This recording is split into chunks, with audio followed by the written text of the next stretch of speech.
lu ñuy wax nu mu tëddee gadget moo leen romb xale yi dañ leen dépassé ñu ngi ci leneen ak leneen ñoom xam nañ ne seen journée de la presse bi c'est un échec total mënuñu ne réussite la parce que nu mu tëddee 5 revues ñoom ñoo génn wala 3 revues ñoom ñoo génn par rapport ak nu mu tëddee 78 yi doon génn te man damay ne bienvenue mami. ndax ñoom biñ fi ñëwee ndeysaan nit ñi reporté nañ bu baax Kigali la fa xewoon.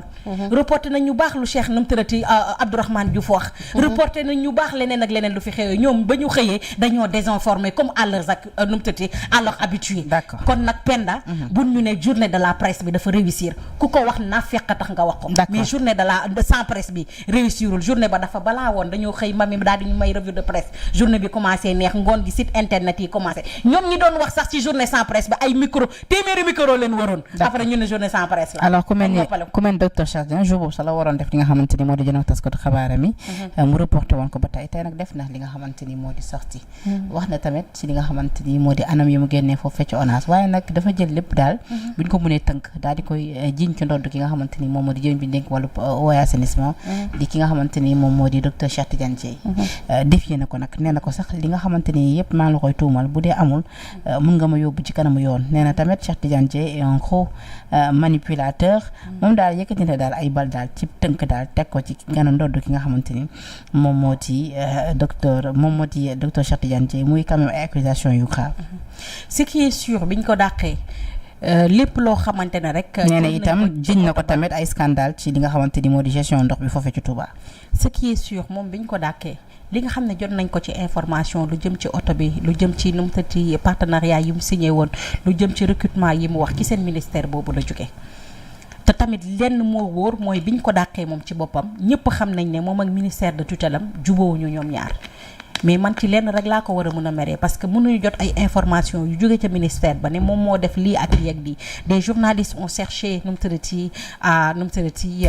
à l'avoir au téléphone soit dafay injoignable soit mu wax la ne dinaa la woowaat et que derrière tey mu ñëw toog naan les journalistes ne font pas leur boulot quand on a une information par là et que toi tu refuses de parler l'information est diffusée alors que derrière ñu xaar yow tamit sa réponse c'est ça quand on a une information on cherche derrière ki nga xamante ne moom mooy opposé ba pour conforter l'information si tu refuses de parler on diffuse cette information là et on attend à ce que yow tu apportes des réponses li nga jàng yaa ko tari waay kon nag fi mu toog mënul ne les journalistes ne font plus leur travail alors que c'est lui qui a refusé de communiquer dañ ko tàmm nag dañoom kilifa yi dañ dara day am nga leen di jéem a joindre pour vérifier l'information duñ la woo après soo ko diffuser ñu naan laan diffamation il a refusé de communiquer on n'y peut rien parce que ñun tamit bu nekkoon information bi ci mbedd mi la duñ toog wax ko mais ci ministère de tutelle am la information bi jógee kon nag dañuy ne information bu sérieux la on a cherché à le joindre il a refusé de parler mais dinañ wax li nga xam ne moom lañ jógee fooforee ca nu mu tëddati ministère de tutelle am maintenant que ne nag nu mu tëddati y a un problème entre lui et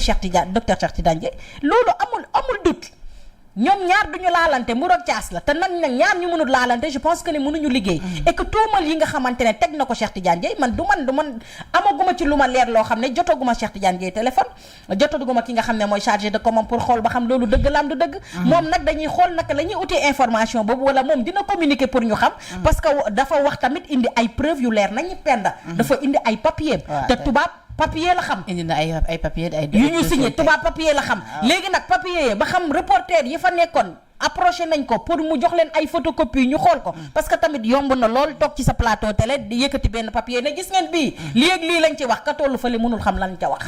loolu tamit y a des personnes yoo xam ne ils jouent avec cela léegi ñoom dañoo war a xam ne c'est l'occasion de dire à nos chers députés et d'autres personnalités quand vous faites des conférences de presse et que vous apportez des démentis ou autres papier yi ngeen ni yor d'habitude vous refusez de donner cela def leen ko ay photocopie ñun tamit ñu am fulla gu toll ni buñ ñu joxul photocopie duñu toog di conforter parole yooyu parce que toog rek naan mu ngi nii yomb na lool mais war nañ ko def ay photocopie distribuer ñu ko ñun nag ñu toog lire ko nag après à nous de juger. est-ce que du mën a yóbbu assemblée ci 15e est-ce que du mën a yóbbu yow assemblée ci 15e législature. aw ma jot boobu fan ci beneen liggéey mais bëggoon naa nga dem représenter askan mi ndax li ngay kaas nii. yow Guy Marius Sagna nga fa man mii chaque jour ma kaas ko. non mais c'est vrai dafa yomb trop da ngay gis ku def conférence de presse brandir ay documents am après ni gars yi zoom leen. mais ce serait plus facile. pourquoi pas photocopier ngeen jox ko. photocopier jox journaliste yi ñu téye comme ça ñu mën a lire ñun ñoo war a am fulla ak fayda googu tamit amuñu fulla c'est vrai ñun ñoo war a am fulla ak fayda googu di nga gis ñun journalistes yi dañuy dem si fenn sax duñu am sax fu ñu toog boo tardé sax ma bâclé samay non seulement dañuy woo 10 heures ñu ñëw 10 heures yow dañ lay xaar ba midi duñu am sax fu ñu toog duñu am ndox bu ñu naan mais pourtant fa la ñuy toog mais c'est parce que journalisme moo wàcc fam nekkoon et pourtant on est des personnes nobles da nga naan ba pare yokk ci daan la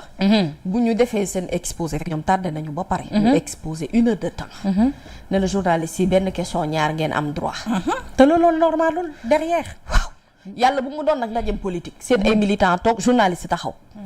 man de su ma ko nammee couvrir yàlla naa nekk si ndax damay plier samay caméra plier sama yëpp dem sama yoon mais parce que ñàkk nañu xam suñu bopp moo tax waaw fula googu lañ amagul moo tax ma ne la moom ci kàddu yi nga xam ne yëkkati ko on n'a pas vraiment réellement les preuves parce qu'il n'a pas donné aujourd'hui ces documents là et que derrière on attend Cheikh Tidiane Dièye ci lii nga xamante ne moom ko ci woon ndax c'est un ministre aujourd'hui qu'on accuse aujourd'hui ci nit koo xamante ne day def yu sew si suuf moom ci boppam ay dealer la ak yeneen te ñoom jubbanti lañ woote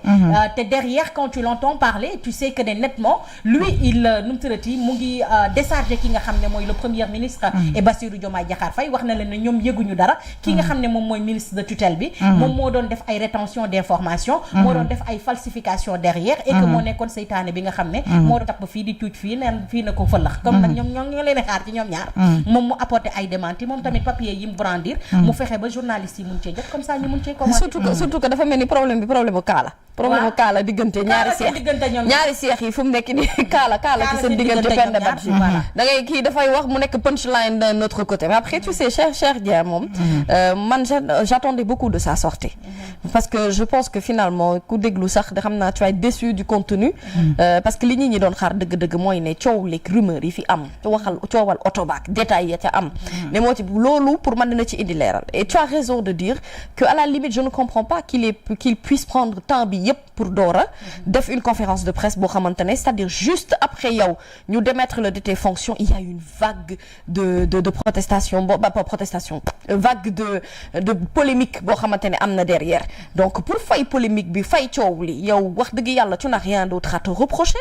parce que moo ko dégloo ci passation de service bi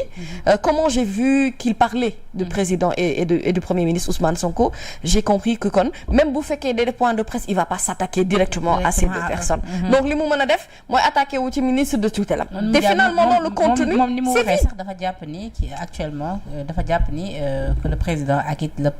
le PM ils ont été induits en erreur moom sax ni mu waxee par son ministre de tutelle oui mais je ne pense pas que ñoom ils fonctionnent comme ça peut-être c'est son ministre de tutelle moom moo ko bëggoon dégommer peut-être waaw mais c'est-à-dire que xam nga moom nag xam nga nag aussi un directeur général boo xam ne da nga ko élire en 3 mois même pas ñu démettre le de tes fonctions pour man waroo xaar sax kenn def sortie pour man bu fekkee tu n'as absolument vraiment rien à te reprocher dans ta gestion man damay def sortie parce que xam nga dafa am loo xamante ni il faut que ces habitudes là mu changer Ouleye et Penda ñun chez nous mën nañu élire mën nañ la sax jox budget de fonctionnement mais amuñu ñun devoir de rendre compte te pourtant dañu war a rendre compte nag ci lépp loo xamante ne ko c'est-à-dire Cheikh Dieng en 3 mois il doit au moins avoir un bilan bu fekkee da ngay woote conférence de presse balaa ngay dindi tuuma ak di joxoñ baaraamu tuuma da ngay d'abord wax yow DG ONAS biñ la ko joxee ci lan nga ko jëlee en 3 mois lan nga fa jot a réaliser as tuut ak ci fi nekk sax ñu dem ba mën a xam sax au moins ci ban vague de suspicion lay demee mais yow c'est-à-dire tu es DG tu arrives ñëpp di xaar sa sortie tu attaques une seule personne finalement c'est des problèmes comme crypto personnels ça n'a rien à voir avec gestion ou ONAS bi te foofu la en fait c'est-à-dire on est resté sur notre faim par rapport ak sortie wam ci lu bëri maintenant Cheikh Tidiane Dièye moi je m'attends à ce que aussi il apporte la réplique parce que bu amee yenn accusation yi jote génn en tant que ministre de l'hydraulique lu ci bëri war na ko leeral bon on comprend que aujourd'hui il était à Touba et que dañu nekk ci wattaayu màggal gi mais bu ñu ci jógee vraiment pour man c'est des débats yoo xam ne waruñu ko éviter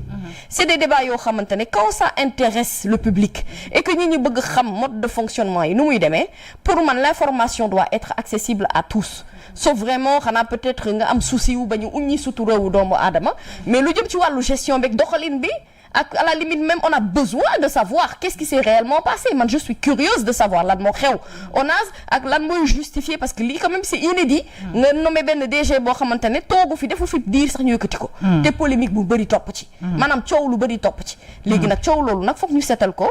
pour que moom Cheikh Dieng qui soit libre mu dem mën a liggéeyi feneen et que Cheikh Tidiane Dièye aussi mu lever tous les coins du voile par rapport à cette affaire-là qui moi je juge mérite d'avoir plus d'éclaircissement que li ñu ci jot jox ni as mais bu ñu xoolee ci situation yi am nii yëpp Mamy Samb dans ce cas-là est-ce qu'on peut réellement tendre vers du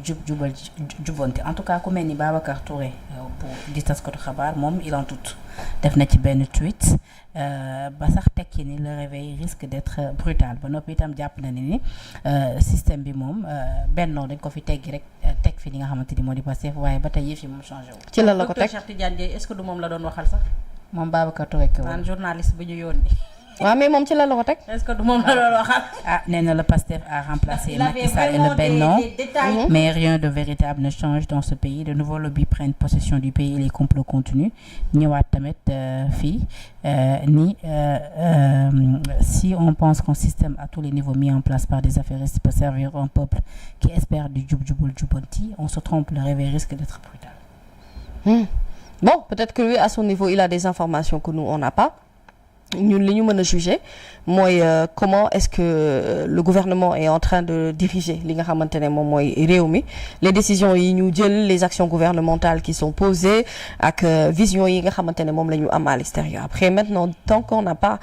ces déclarations de politique générale là c'est vrai que ñun on reste un peu sur notre faim parce que dañu bëgg xam dëgg-dëgg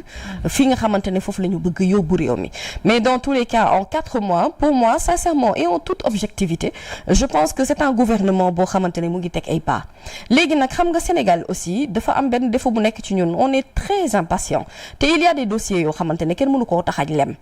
xam nga pour man lépp loo ci gis procédure la te damay faral di wax ni Sénégal mooy réew moo xamante ne màgget mu feebar la foo laal day metti boo xool dans tous les secteurs parce que pratiquement tous les secteurs sont en crise hein, parce que rien n'avance plus il y a des audits qui sont en train d'être faits il y a un gouvernement bu bees buy door a ñëw et puis surtout tàmmuñu aussi logique bi nga xamante ne moom la le président bëgg indi mooy le fait que lépp loo xamante ne lijjanti la woon dëngate la woon dóor la woon ñu dakkal ko le Sénégalais dañoo habitué à ce que fu ci nekk ñu mën a lijjanti ak fu ñuy jaaree ci suuf léegi nag dafa mel ni voies yooyu yëpp dañ ko xaw a tëj et loolu nag pour man c'est une bonne chose gis nga dëkk bu nekk en construction et dama jàpp ne état itam boo ko falee Penda tu lui donnes au moins l'opportunité mu mën a def ay preuves am l'opportunité mu mën a avancer et vraiment ce qui est dommage mooy ne on est tout le temps focus sur les débats politiques et pourtant il y a des évolutions yoo xamante ne da nga koy gis moi quand j'ai lu le rapport fiscal bi nga xamante ne moom moo jot a am mais je me suis dit ces gens-là sont en train de ñu ngi dajale xaalis et je comprends maintenant pourquoi le système français ñu miser tout sur leur impôt parce que comprendre nañ ne impôt bi mooy doxalub réew dëgg-dëgg li mu mën a générer en termes de xaalis kenn xamul nu mu toll aujourd'hui ñu ngi jëm ci événement Màggalum Touba quand on te dit que l'État a débloqué 800 millions alors que l'enveloppe d'avant n'était pas comme ça et je me demande d'ailleurs l'enveloppe d'avant lan la réaliser ci sunu ville sainte bu Touba bi ndax am na lu bëri loo xamante ne buñ ko fa liggéeyoon xaalis bu buñ ko dugal fu ñu ko waroon dugal pour man il y aurait moins xëy na peut-être d'investissement en termes d'argent boo xamante ne daf fay dugg mais tout est politisé c'est-à-dire ba à tel point que boo ñëwee bëgg a teg lu baax sax yow tu vas finir par être diabolisé li am en réalité mooy niñ leen doon diaboliser avant ñuy nekk ci pouvoir bi noonu la ñu continuer ba léegi di leen diaboliser ce système-là n'a pas changé par contre c'est-à-dire te nit bu fekkente ne bëgguloo ko Penda kooku mënul dox jéego yoo gis ndax loo xës ba bañ nga ko d'accord loolu mooy problème bi pour man on devrait dépasser les émotions et que ñuy analyser froidement et de manière réfléchie par rapport ak li fi nekk di tegu lépp et surtout ñu faire confiance xam ne aussi dëkk boo ko bëggee defar tu ne peux pas faire une omelette sans casser des œufs am na loo xamante ne il faut que mu dañ ci réew mi bu dee dañ nag dina metti Sénégalais yi dinañ ko yëg mais bu ëllëgee fekk lépp defaru lépp tegu ci yoon pour man les gens pourront plus bénéficier d'un Sénégal qui sera beaucoup plus sain et beaucoup plus organisé. Oulay ci ban côté Babacar Touré ci lu mu wax. yow sax nee nga est-ce que du Cheikh Dieng est-ce que du Cheikh moom la doon waxal ndax Babacar kat ñun ñëpp amoon nañ ay information mais moom détail yam ca amoon moom rek nga amoon bu dee Cheikh Babacar ngay waxal barki yàlla xeex bi maa koy porter Babacar sama xarit la de mais Babacar forcément lui il a des informations parce que c'est un journaliste d'investigation oui. et que derrière c'est peu au Sénégal ñi nga xam ne ce sont des journalistes d'investigation moom bokk na ci ki ci gën a siiw parce que sax Sénégal moom rek lañ ci xam kuy def lu ni mel et que Babacar Touré bokk na ci nit ñoo xamante ne tamit du ñu waxantu et que Penda tamit foog nga xam ne ñi nga xamante ne ñoo nekk ci tête bi dañ leen faa teg rek ministère yi mais boo xoolee ñi nekk ci bureau bi y a plus des hommes de Benno Bokk Yaakaar ñoo nekk ci bureau yi que mu nekk port que mu nekk ONAS que mu nekk feneen ak feneen parce que ñoom biñ demee ba xam ne dem rek moo fi des dañoo blindé li nga xamante ne moom mooy contrat yi blindé CDI yi yokk li nga xamante ne moom mooy contrat yi nga xamante ne signé nañ ko et ces gens de personnes là derrière boo leen dàqee non seulement di nga salfaañe yoon boo leen dàqee et que derrière mun na am yeneen procédure yu la ciy topp yoo xamante ne foofu la Babacar doon waxee mun na am tamit foofu la Babacar doon waxee parce que ñoom déjà falu nañ commencé woon naa ndax de frustration non ñoom déjà falu nañ bëgg nañ fal ñi ñu àndal parce que ñoom lañu wóolu ne ñii ay nitu dëgg leen ndax ñoo ànd xeex Sénégal ba mu tegu fii ñu tegu wóor nañu ne ñii am nañ ay compétence mais ñëw nañ fekk ca poste yàlla lañu waroon teg nañ fa ay nit yoo xam ne non seulement amuñu compétence mais dañoo am contrat yoo xam ne c'est en béton et ces contrats là mënoo du jour au lendemain nga jékki-jékki génn ko moo waral tey lépp li nga xamante ne dafay xew ci ministère yi boo xëyee dem toog waa APR di ko waxtaanee dafa mel ni foofu nu mu tëdd dañ fa am seen i tëb yoo xamante ne tout ce qui se passe dans les ministères tout ce qui se passe dans les bureaux aujourd'hui waa APR ñoo koy njëkk a waxtaanee wala sax ñun ñoom ñoo ñu koy yëgal et que derrière kooku nga xamante ne dafa nekk sa ginnaaw ngeen war a liggéey yéen ñaar bu dee moom intention pour faqastal la est-ce que tey jubal jubbanti ak li ñuy wax ne dañuy liggéey Sénégal dina yomb du yomb au fait moo tax derrière Babacar mun na wax loolu y a beaucoup de frustration aujourd'hui dans les rangs de Pastef parce que derrière ils se sont battus ils ont combattu avec des gens ils ont cru en projet avec des personnes ils se sont battus avec des personnes ils sont arrivés au pouvoir avec des personnes mais aujourd'hui ils peuvent pas prendre ces personnes là parce que derrière ils ont trouvé des petits contrats yoo xam ne c'est en béton et que derrière ñooñu ñu ngi toog di leen xaar pour ñu liggéey ñu ngi bëgg a dàq ñii mënuñu leen a dàq parce que non seulement fekk nañ fa ay nit yu amul compétence ay nit yoo xamante ne franchement mënuñu liggéey ak ñoom parce que gis nañ ne du dul tegal leen num tërati ndëgg sërëx nekkeew ñu ko fa ak lépp lu fa xew ñu yëkkati ko dem nett la ko sa noonu nag bu xamee ci li ngay xëy ak li ngay gont chaque jour mais loolu moo tax bale Diomaye bi dafa war a yegg foofu yëpp mais et aujourd'hui heureusement que le pool judiciaire financier là le PGF qui est arrivé dina am lu bëri loo xamante ne daf koy soppi parce que ulay bu nu waxantee dëgg tamit réew mënuñu c'est-à-dire ñi nga xamante ne ñoo fi nekk l'ancien système ñenn ci ñoom di yàq c'est-à-dire gaskat yi ñooñu il faut que ñu génnee leen ci ñi nga xamante ne moom ci sphère u état bi ñu nekk on ne demande pas de les renvoyer il faut peut-être les affecter ailleurs je sais pas mais il faut trouver la solution de les écarter du système parce que tant que ñu ngi fi nekk comme tu le dis ils ont beau faire des actions lu ñu gas lu ne ñee dañuy jaaraat ci ginnaaw mais ils ont des contrats en béton mais c'est pas ils sont pas tous nombreux du ñoom ñëpp ñoo am ay contrats en béton ah gars yi balaa ñoo dem xam nga nan lañ def dañoo CDIser ñi jël ñi yokk salaire yi gël ñi nu mu tëdd mais c'est pas tout le monde nga xamante ne année 2 ans lañ defoon yóbbu leen ci bureau yëpp la yow wëral nga dem ci DG yi nga xool liggéey doo ko fa am ci bureau yëpp lañ ko def que mu nekk ONAS que mu nekk waaw mais mën nañ leen affecté que mu nekk feneen ak waaw mais même bu dee loolu sax mën nañ leen affecté lañ fa bàyyi mais mën nañ leen affecté gis nga dañoo miné terrain yëpp balaa ñoo dem gis nga ni ñu miné palais de la nu mu tëddee présidentiel noonu lañ miné ci ministère yëpp doog di dem seen yoon moo tax ce serait difficile aujourd'hui nga ñooñu nga jékki-jékki rek parce que tamit nañ waxante dëgg non doo leen dàq doo am rupture de contrat waaye dama lay affecté boo leen dàqee derrière am na procédure boobu affecté laa lay def voilà kay ma lay affecté kay c'est ça aussi le souci mais pour l'instant si tu es fonctionnaire de l'État mën naa la affecté Oulay en 3 mois nag loolu yëpp day naqaree nu mu tëdd ci lijjanti moo tax tu vas voir que dans leur rang ñu ngi wax ne ñoom nu mu tëddati doole lu ñu parti bi dans leur rang ñu ngi wax ne y a des frustrations dans leur parti parce que derrière ñi nga xamante ne ñoom ñoo gëmoon projet bi xeex projet bi ba gagné projet bi ba toog ñoom seen bopp ba léegi mënuñu fexe ba commencer liggéey ak ñoom et que derrière mun na leen indil ay ku te derrière lu bëri mun na leen koo yàqal mais loolu lañ situation boobu lañ fi fekk ñoom nag c'est à eux de trouver d'être des génies et de trouver nu mu tëddati solution boo xamante ne dinañ leen permettre ñu mën a avancer jógee d'un plan A dem ci un plan B. nga enquête yi jub rek bu enquête yi jubee bu soobee yàlla coow li léegi mu wàññeeku.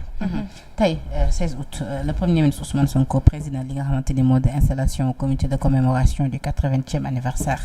du massacre des tirailleurs sénégalais à Thiaroye. boobu la événement nag pour rappel dina am du 1er décembre inchallah 2024. ci discours am également le PM mu ngi sant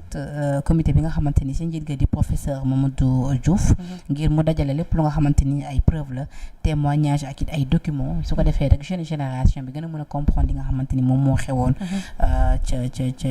Thiaroye 44 en 1944 également nee na boobule